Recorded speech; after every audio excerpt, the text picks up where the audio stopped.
దళిత గిరిజన బీసీ ముస్లిం క్రైస్తవ ఐక్య వేదిక ఆధ్వర్యంలో భారత తొలి ఉప ప్రధాని బాబు జగజ్జీవన్ రామ్ జయంతోత్సవ వేడుకలు ఘనంగా నిర్వహించారు. కాకినాడ జగన్నాథపురం ఘాటీ సెంటర్ నందుగల భారత రాజ్యాంగ నిర్మాత డాక్టర్ బిఆర్ అంబేద్కర్, భారత ఉప ప్రధాని డాక్టర్ బాబు జగజ్జీవన్ రామ్ విగ్రహాల వద్ద దళిత గిరిజన బీసీ ముస్లిం క్రైస్తవ ఐక్య వేదిక శ్రీదైవ కృప ఆటో యూనియన్ సభ్యులు పాల్గొని విగ్రహాలకు పూలమాలలు వేసి వారికి ఘన నివాళులు అర్పించారు. ఈ సందర్భంగా అణగారిన కులాల అభివృద్ధి కోసం సమాజంలో సాంఘిక అసమానతలు తొలగించుటలో వీరు ప్రముఖ పాత్ర పోషించి ఆ వర్గాలకు న్యాయం చేశారని పలువురు ప్రశంసించారు. ఈ సందర్భంగా పలువురు మాట్లాడుతూ ఒక పూలే, ఒక అంబేద్కర్, ఒక జగజ్జీవన్ రామ్ ఏప్రిల్ మాసంలోనే జన్మించడం చారిత్రక పరిణామమని పేర్కొన్నారు. వీరు ముగ్గురు కూడా సాంఘిక అసమానతలు రూపుమాపడానికి కృషి చేసిన వ్యక్తులు కావున వీరు ఏ కులానికి చెందినవారని కాకుండా ఒక భారతదేశ పౌరులుగా గుర్తించినట్లయితే సామాజిక న్యాయం సాధించినట్లు అని పేర్కొన్నారు. ఈ కార్యక్రమంలో డోకుబుర్ర భద్రం master, SC ST vigilance and monitoring committee సభ్యులు కుందేటి మోజేష్ కుమార్, కుండవల్లి సుందర డేవిడ్ రాజ్,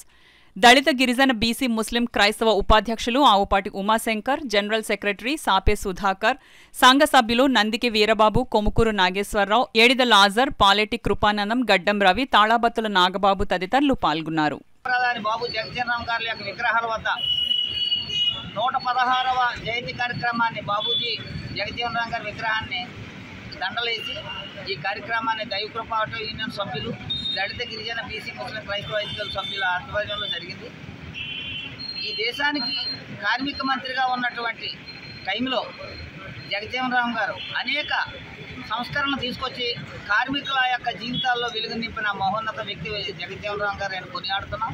ఆ విధంగానే ఇండో పాక్ యుద్ధం జరిగిన సమయంలో రక్షణ మంత్రిగా ఉన్నప్పుడు ఈయన బంగ్లాదేశ్కు విముక్తి కలిగించి బాంగ్లా ప్రజలకి స్వతంత్ర సమరయోధుడిగా పేరుగాంచిన వ్యక్తిగా మేము అభినందిస్తున్నాం.